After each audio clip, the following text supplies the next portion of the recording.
what word gets thrown around a lot, but is actually pretty challenging to understand? Osmosis. But it does answer some great questions like, why would it be deadly to give someone an IV of pure water? Or why would a saltwater fish placed in fresh water experience major problems? We'll answer these questions as well as explain the process of osmosis.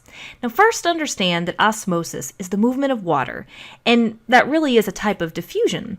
Often when you're talking about osmosis, you're talking about the movement of water through a semi-permeable membrane like a cell membrane.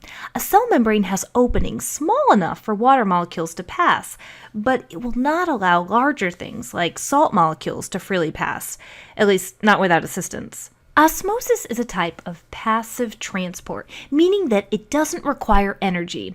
I mentioned osmosis is a type of diffusion, and similar to what you might have learned about with diffusion, molecules, in this case water, travel from areas of high concentration of water to low concentration of water. But there's another way to think about water movement in osmosis.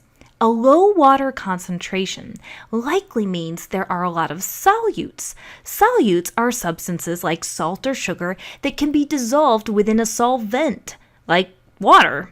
Water has the tendency to move to areas where there is a high solute concentration, which means there's less water concentration.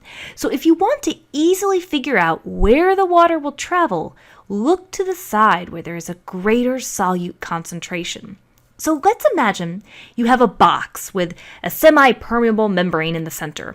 And remember, this membrane will let tiny things pass through it like water and gases, but not large solutes like salt. We'll label one side of the box A and one side of the box B.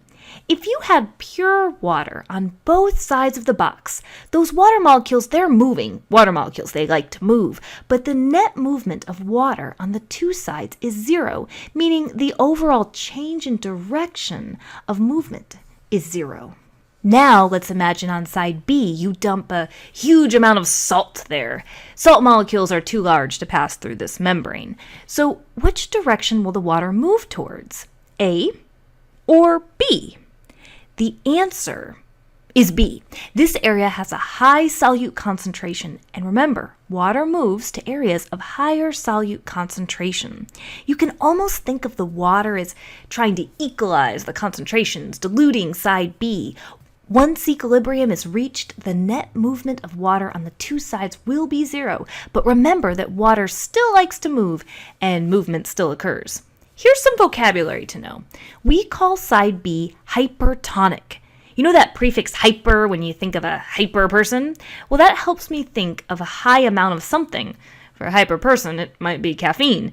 But in our case, it means a high solute concentration. But we can't just say something is hypertonic without comparing it to something else. We say that side B is hypertonic to side A because it has a greater solute concentration than side A. In osmosis, water moves to the hypertonic side. We say side A is hypotonic. Hypo rhymes with low, which helps me remember that it's a lower solute concentration, at least when compared to side B. So let's do some real-life examples now, because